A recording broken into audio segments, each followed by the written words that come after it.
ओम ब्रह्म सत्यम सर्वाधार। दीपावली संदेश। प्रभु प्रेमियों, दीपावली का अवसर गुरु, पीर, अवतारों के आदर्श जीवन से प्रेरणा पाकर अपने मन बुद्धि को प्रकाशित करने का पर्व है। महापुरुषों ने फरमाया है, आपो दीपो भव, यानी ज्ञान से प्राप्त मार्गदर्शन द्वारा अपने जीवन को स्वयं प्रकाशित करो, ताकि मनुष्य जीवन का लक्ष्य शरीर के रहते रहते ही प्राप्त कर सको। दीपावली का त्यौहार भारतवर्ष में हर वर्ष कार्तिक मास की अमावस्या को बड़े धूमधाम से मनाया जाता है। एक मास पहले सभी लोग अपने घरों की सफाई, पुताई, रंग रोगन करवाना शुरू कर देते हैं। दीपावली से सप्ताह भर पहले से घरों को लड़ियों वगैरह से रोशन किया जाता है। एक दिन पहले छोटी दीपावली मनाई जाती है। घरों पर दीपक व मोमबत्ती इत्यादि से प्रकाश किया जाता है। अगले दिन अमावस्या को पूरा दिन हवन व पूजा की जाती है। मिठाइयाँ बांटी जाती हैं, एक दूसरे को उपहार दिए जाते हैं। शाम के समय माँ लक्ष्मी की पूजा की जाती है।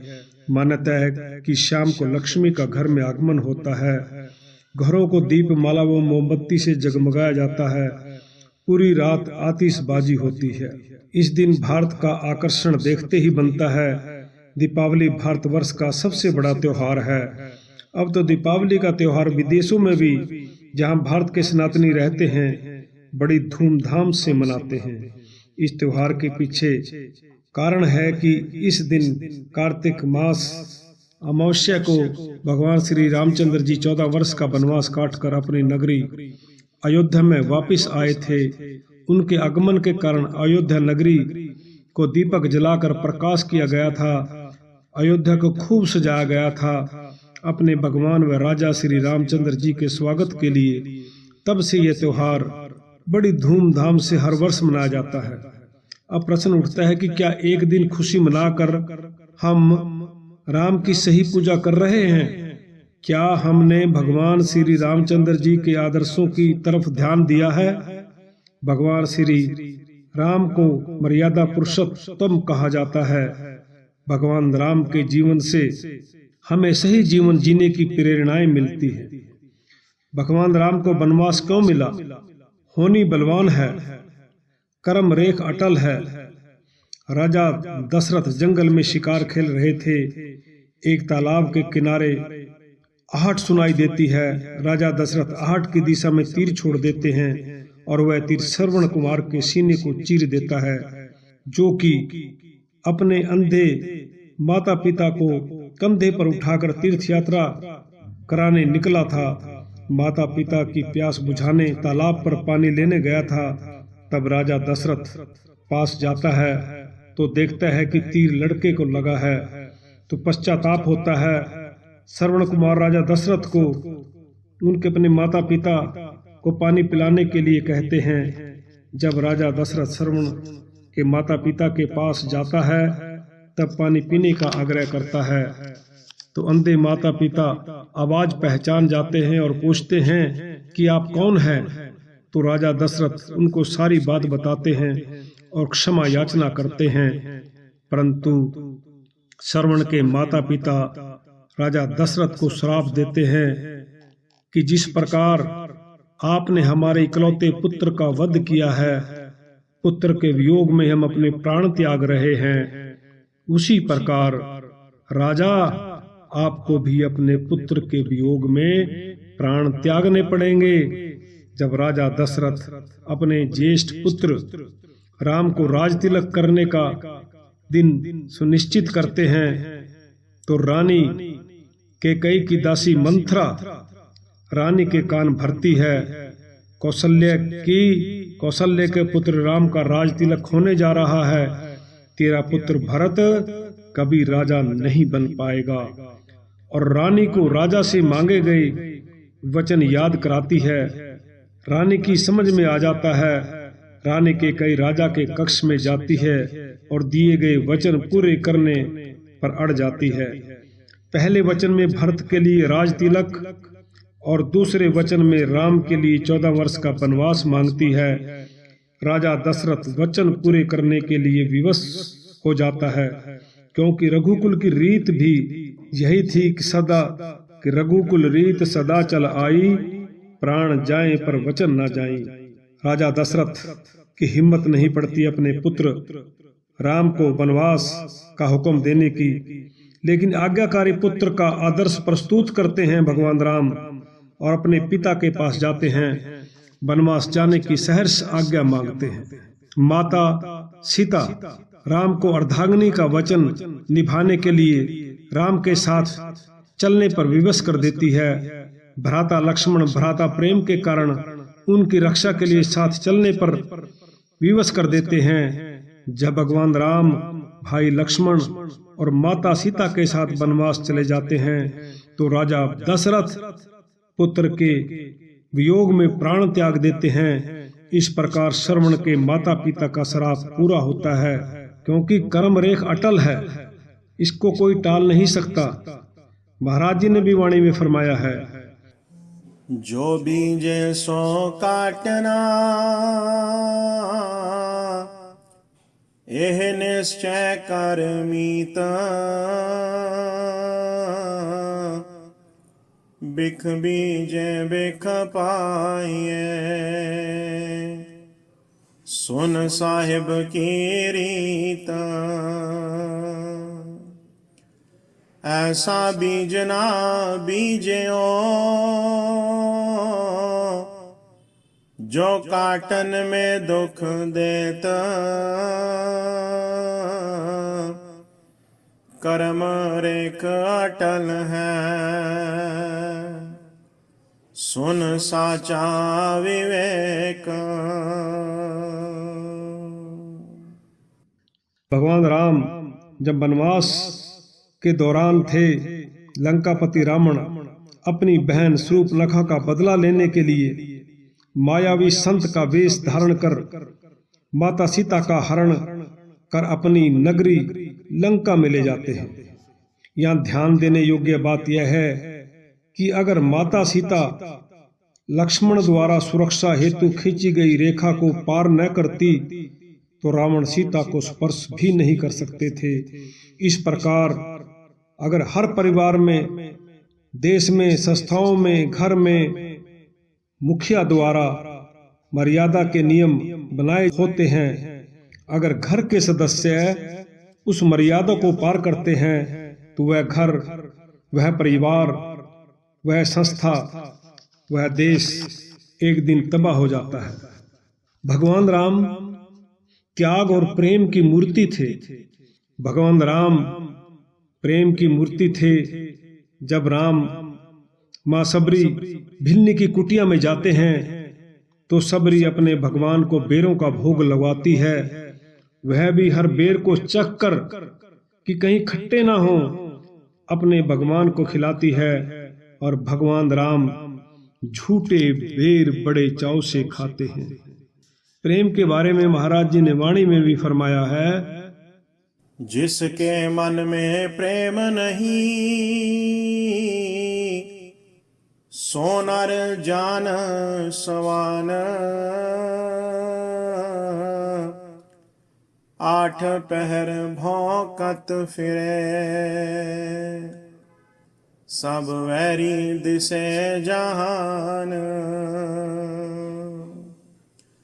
प्रेम सिफत है साहिब दी, बाद सिफत शैतान। जिनके अंदर प्रेम नहीं, सो नित बाद बखान। क्या गृहस्थी क्या विरक्ति, क्या दंडी संन्यास, प्रेम बिना ना हरि मिले,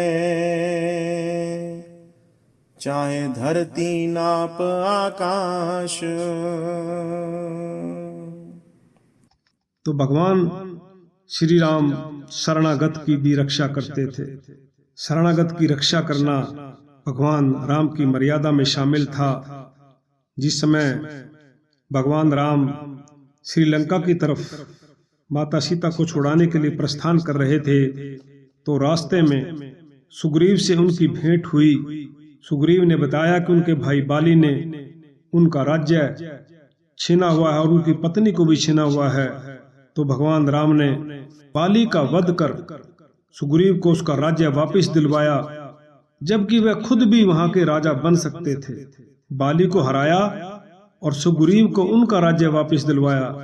लंकापति रावण को हराकर लंका का राज्य उनके भाई विभीषण को सौंप दिया। इतनी बड़ी त्याग की मूर्ति भगवान राम थे। तो त्याग की महिमा महाराज जी ने अपनी वाणी में भी फरमाई है। अपना सुख त्याग कर और जिया को सुख दे, पर उपकारी जीवना जीवन चित में ले। अहंकार और क्रोध जीव की बुद्धि व विवेक को नष्ट करता है। जब रावण माता सीता का हरण कर लंका लेकर जाता है, रानी मंदोदरी रावण को बहुत समझाती है कि किसी स्त्री का हरण कर घर पर लाना नीति के विरुद्ध है, और यह तो राम की पत्नी सीता है।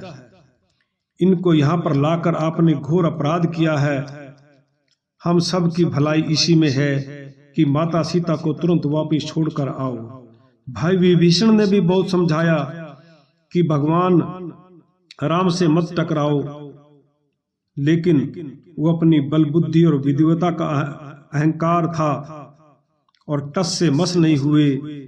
राम जी सेना लेकर लंका नगरी पहुंच गए।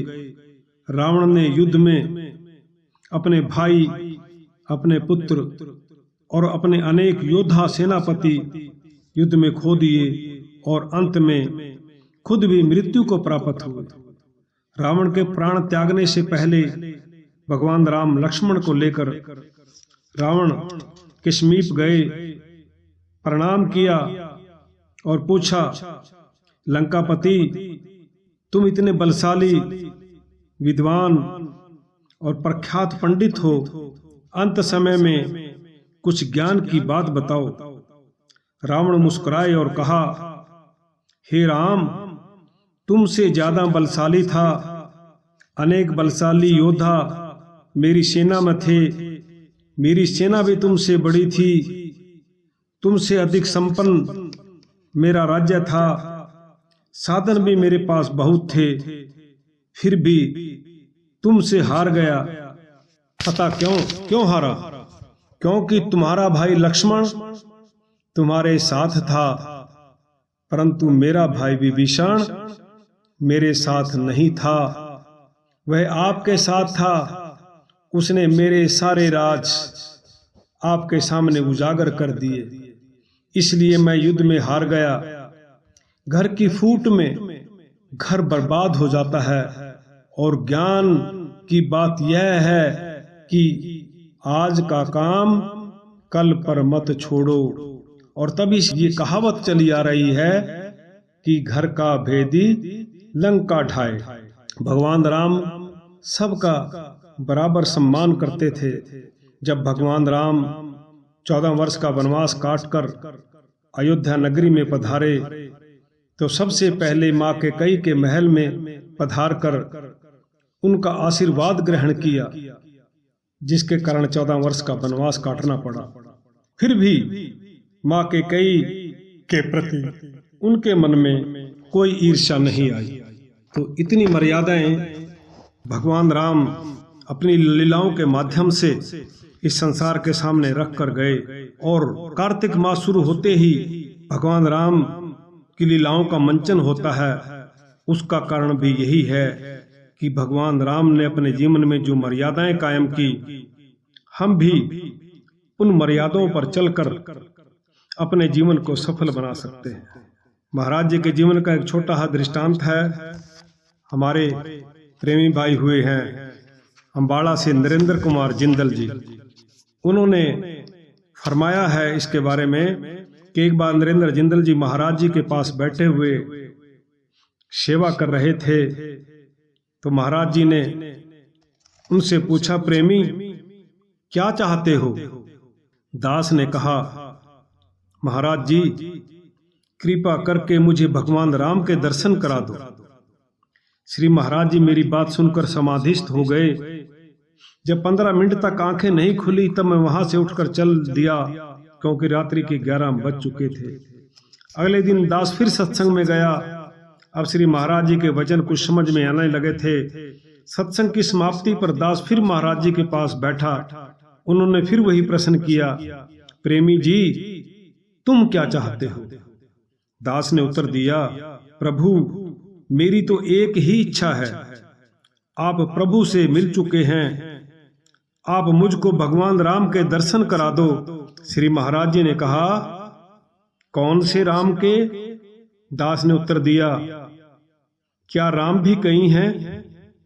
उस समय गुरुदेव ने फरमाया, एक राम दशरथ का बेटा, एक राम घट घट में लेटा, एक राम का सकल पसारा, एक राम सभी से न्यारा। दास ने उत्तर दिया, मुझको दशरथ नंदन राम के दर्शन चाहिए।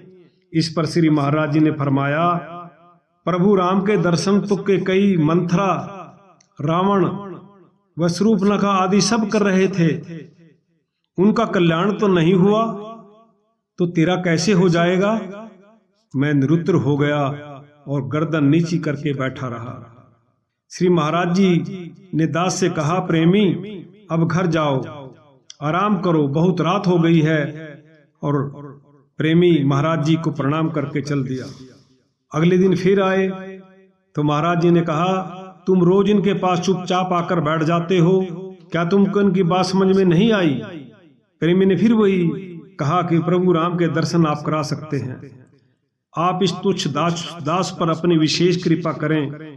श्री महाराज जी ने कहा, जब तक तुम राम के दर्शन अपने अंदर हृदय में नहीं करोगे, अगर राम तुम्हें मिल भी जाएं तो तुम उनको नहीं पहचान पाओगे। भक्त तुलसीदास के संबंध में उन्होंने दोहा कहा, चित्रकूट के घाट पर भई संतन की भीड़, तुलसीदास चंदन घिसे, तिलक देत रघुवीर। भगत तुलसीदास को राम बाहर मिले, परंतु वह उनको पहचान नहीं पाए।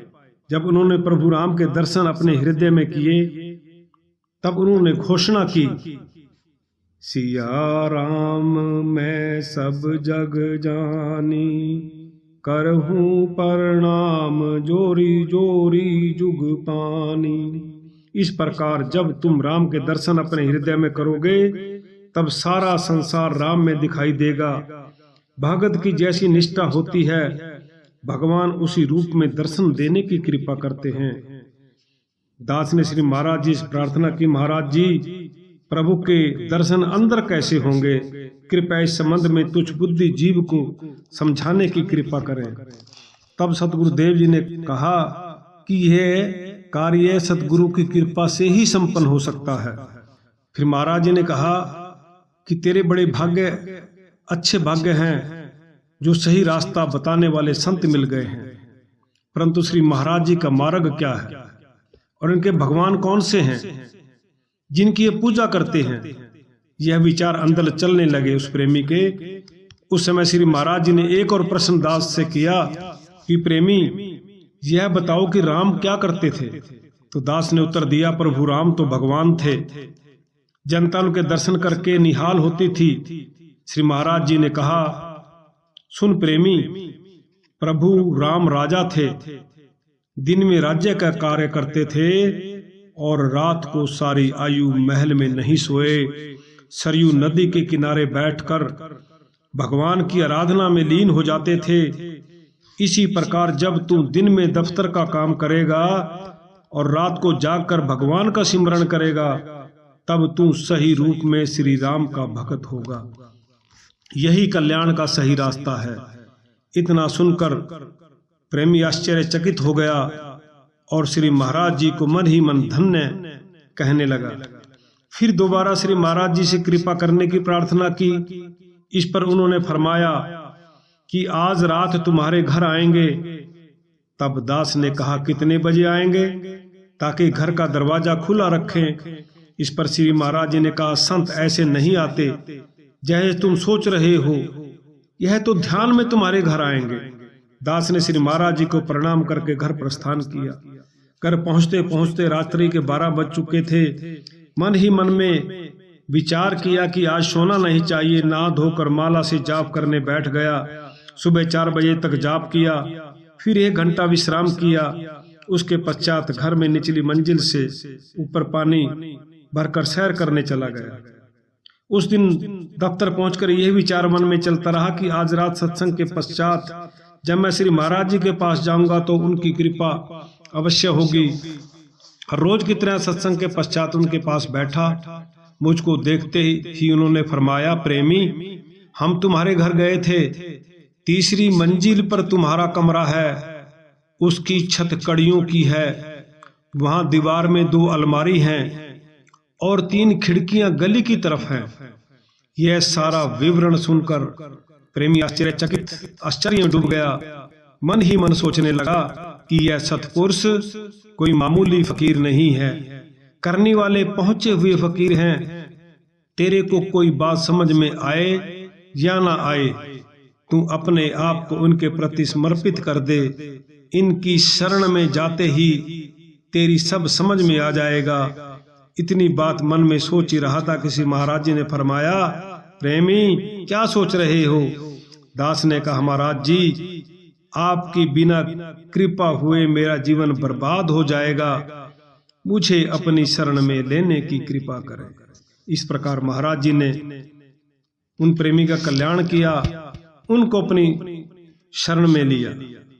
इस प्रकार से अगर हम भगवान राम के जीवन से उनकी मर्यादाओं का, उनके जीवन का सही मूल्यांकन करें, अगर उनके बताए गए रास्ते पर चलें, तो हमारा कल्याण हो सकता है। इसलिए सभी को दीपावली के दिन उनके आदर्शों, उनकी मर्यादाओं को अपने जीवन में उतारने का प्रयत्न करना चाहिए। तभी राम राज्य की कल्पना साकार हो सकती है। ओम ब्रह्म सत्यम सर्वधा।